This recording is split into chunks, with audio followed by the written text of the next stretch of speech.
Now, let's talk about stateless firewall, and then later we're going to compare stateless firewall to stateful firewall. So I'm going to add here stateless. And we're going to also create our topology.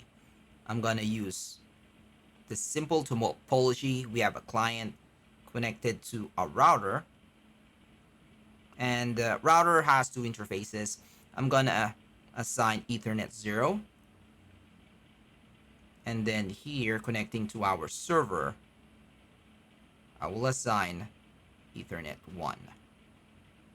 Okay, so here is Ethernet 1, and this is a web server listening on TCP port 80. Okay, I will also assign an IP address. I'll assign 192.168.10.11. Okay, and we need a little more space, so I will just put this down. Okay, there you go. All right, what I'm gonna do next is I'm gonna assign an access control list. The access control list that we're gonna assign, this is the same access control list we have in our previous video. So I will assign HTTP in.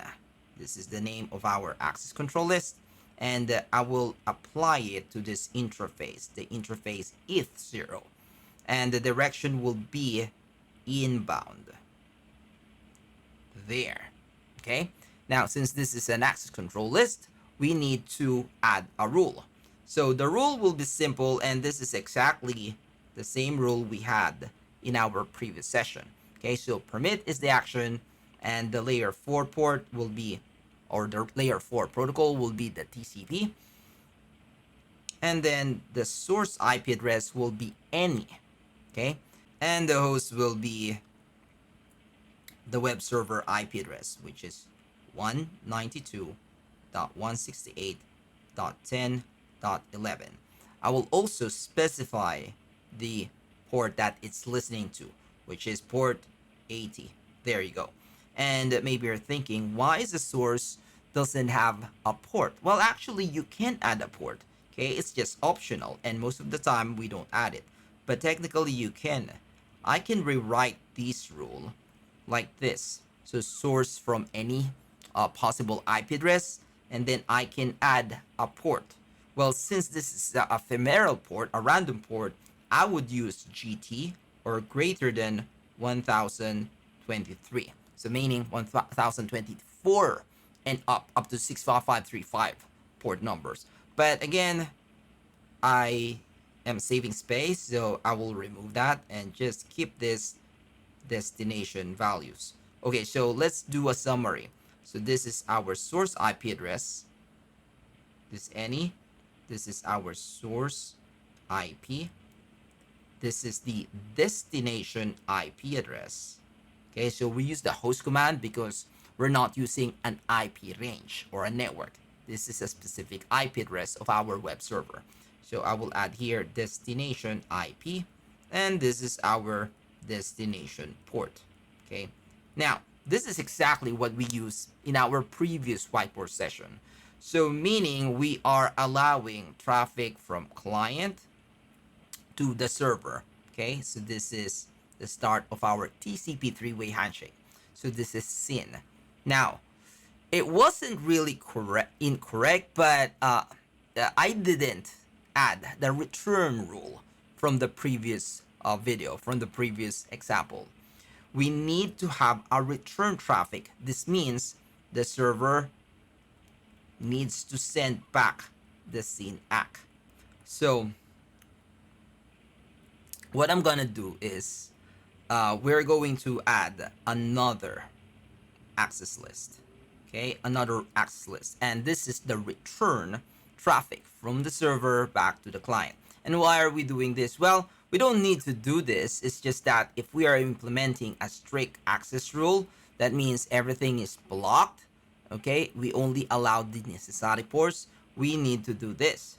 So what I'm gonna do is I'm gonna add an inbound access control, and I'm gonna name this reply in. Okay, reply in, because this is still an inbound traffic, but it is applied to interface E1.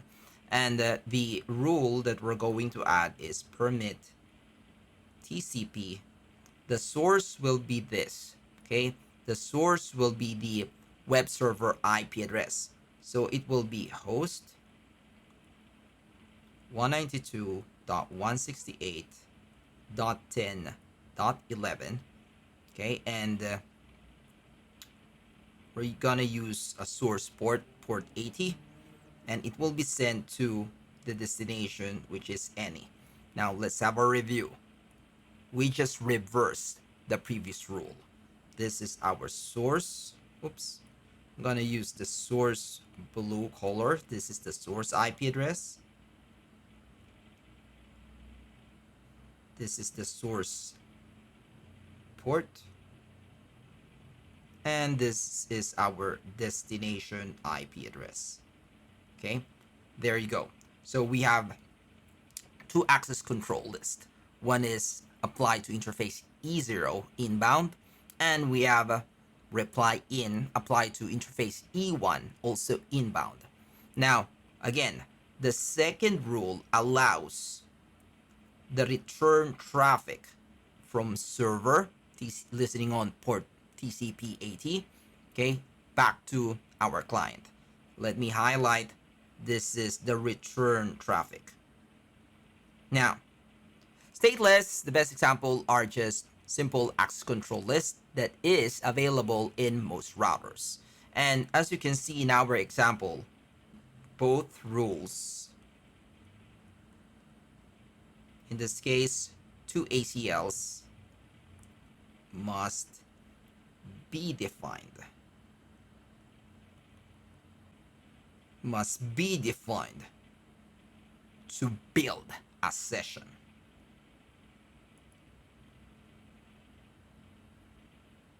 And let me just complete this. So the return traffic from server to the client, this is what we call SYNAC. And it will complete the TCP three-way handshake.